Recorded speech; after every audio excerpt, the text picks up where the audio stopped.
क्या आप जानते हैं भगवान परशुराम ने ही अपनी माँ का वध किया था, वो भी अपने पिता के आज्ञा से। पर उस एक क्षण ने उनके जीवन को बदल दिया और बना दिया उन्हें परशुराम यानी फरसे के भगवान। ऋषि जमदग्नि और माता रेणुका का आश्रम तपोवन में था। रेणुका प्रतिदिन नदी से जल लाकर पति के हवन में सहयोग करती। उनका तप इतना प्रखर था कि वे जिस मिट्टी के घड़े में जल लाती, वो मिट्टी का घड़ा स्वतः बिना चाक के बन जाता था, केवल उनके तपोबल से। एक दिन जब वे नदी पर जल लाने पहुंची, वहाँ राजा चित्ररथ अप्सराओं के साथ जल विहार कर रहे थे। क्षण भर को रेणुका के मन में विकार जागा, तप भंग हुआ और मिट्टी का घड़ा टूट गया। वे विलम्ब से घर लौटी। ऋषि जमदग्नि ने योग दृष्टि से सब जान लिया और क्रोध में बोले, जो स्त्री मन से विचलित हो वह अब पवित्र नहीं रही। पुत्रों, आज इस स्त्री का वध कर दो। चारों बड़े पुत्र मौन रह गए, माँ का मुँह छोड़ न सके। तब जमदग्नि ऋषि ने क्रोधवश अपने ही पुत्रों को जड़वत कर दिया, मूर्तिवत कर दिया। अब उन्होंने सबसे छोटे पुत्र राम को आदेश दिया। राम ने बिना प्रश्न के ही पिता की आज्ञा मानी और फरसे से माँ का सिर काट दिया। ऋषि प्रसन्न हुए, बोले, वत्स मांगो, क्या चाहिए? परशुराम जी ने कहा, पिताजी, अगर आप मुझसे प्रसन्न हैं, तो मेरी माता और भाइयों को पुनः जीवित कर दीजिए और इन्हें इस घटना का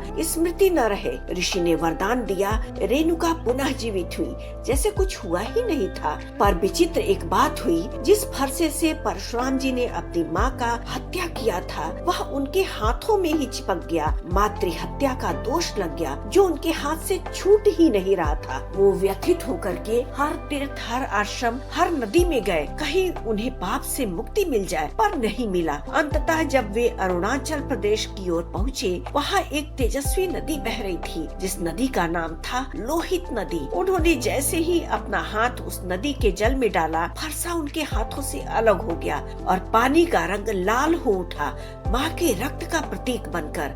आज भी उस स्थान को परशुराम कुंड कहा जाता है, जहाँ परशुराम ने अपने प्रायश्चित का पूर्ण फल पाया।